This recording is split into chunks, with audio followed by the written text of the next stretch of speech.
Are y'all with me? Hebrews 12. The 29th verse, where our God is what? Consuming fire. Consuming fire. So what's next? What's next? What do we do now? And I've used these words quite a bit. We talked about last week that we talked about what? Encounter, excite, expectation, emphasis, empower, to establish. Look at the neighbor and say, he could not do it. He could not do it. Now God is saying, now since you turned through some things, watch this, and since you have received some things, then now what I want you to do is, I want you to now exchange some things. Because when you turn loose some things and you receive something, God is saying you become stale and stagnant if you keep it to yourself. So when God empower us with information, then God wanted to be an exchange. Are y'all with me up in here? Yeah. And oftentimes we don't grow because we don't exchange. Are y'all with me? Y'all help me. Y'all adults. How many have it wrong? But it was what? Plato? Who taught Socrates? And Socrates taught Aristotle. And Aristotle, y'all ought to be knowing this. Y'all know the history. And Aristotle taught who? Alexander the Great. So there was a succession of what? Command. In other words, one person had information and they didn't keep it to themselves. They exchanged it. Socrates was greater than Plato. Aristotle was greater than Socrates. Alexander the Great was greater than them all. In other words, when you make an exchange, what you're doing is you're making somebody better than you. Y'all help me in this place. In other words, I need to teach Reverend Knight to be better than Pastor Shannon. I need to be feeding into her heart and her mind that she can accomplish more than I ever accomplished. We got so many people who want to hold people back because we don't want them to be better than us. But when there's an exchange says, I love you enough to make you better than I am. I want you to have a better house. I want you to have a better car. I want you to have better wisdom. I want you to have better opportunities. Why? Because there's an exchange. And you look at society, the reason why society is not growing because nobody don't want to exchange. We want to hold on to everything we got. God, I feel like shouting up in here. Look at the next exchange. Give something up sometimes. Phew. Are y'all with me up in here? This is stuff. Everybody say exchange. Now what are you exchanging? We're going to get into it and I'm almost through. You're exchanging your thoughts with his thoughts. So you're not just changing anything, but you're exchanging your thought with the thought of God. You're saying, God, I know through my experiences and through all the academia, through all the experience, mama and daddy, socially, what I have learned, I ascertained, God, I've received all this, but what is it that you want me to do? So I got to exchange my thought with his thoughts. I got to get into his mind rather than into your mind. I love my daughters, but they should never be like Reverend Shannon. They should be like God. Because if they be like Reverend Shannon, then they're going to hurt somebody. Because Reverend Shannon has hurt some people since he's been saved.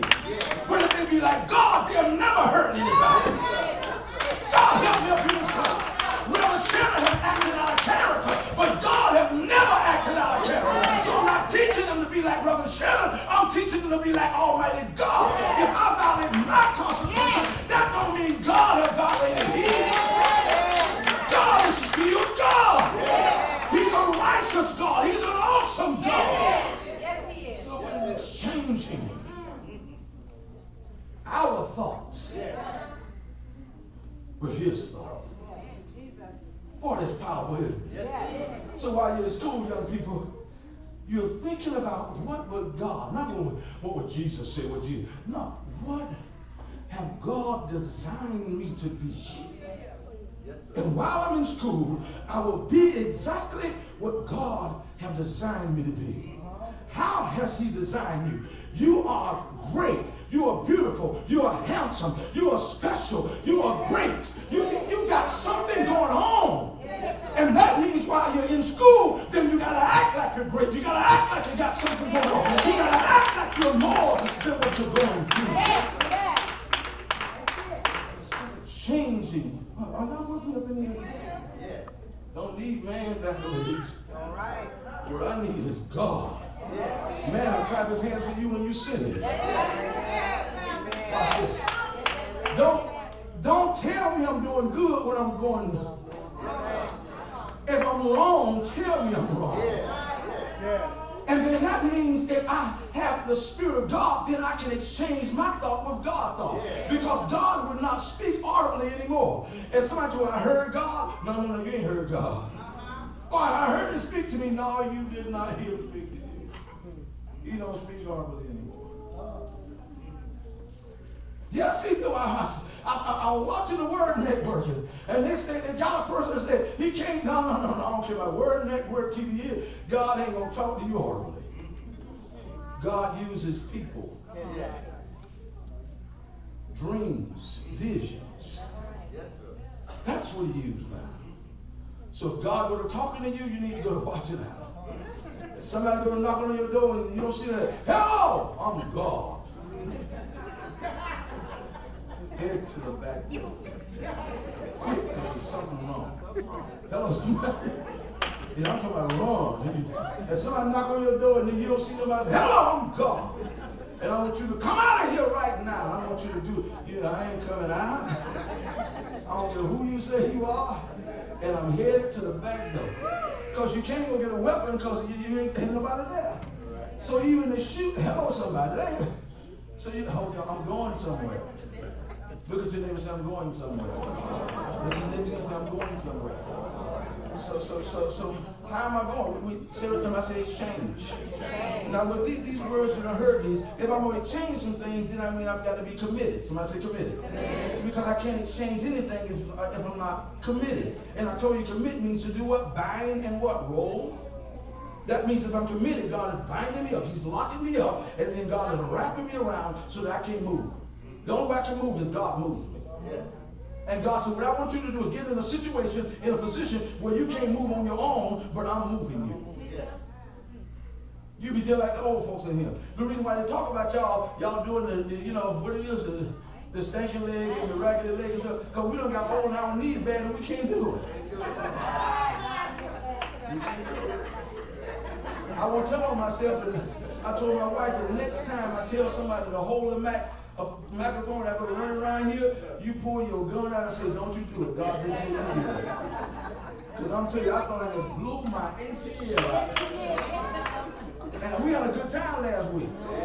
But I didn't stretch. Y'all talk to me up in here.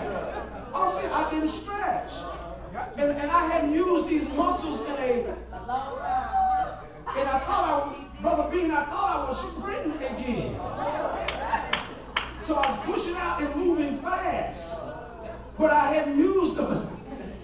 And something got to hurt and I got to... And even at 7-12 didn't help that time. I had to elevate. And then I said, God, I'm going to exchange my thought with your thought. Here we are. I don't care how high the spirit is. I got to stay within my own zone. I can run here. This is, I can run like that. You know, this just a little bit. Now, hallelujah, okay? And then come on back, all right? But not like I went right here. No. So what are you saying? What are you saying? It's the same way in making decisions. When you make decisions, you got to be so committed that you got to know exactly your strengths and your weaknesses. If I'm committed, then I understand how strong I am. I understand the weak areas. Can I talk about me? I'm going to talk about me.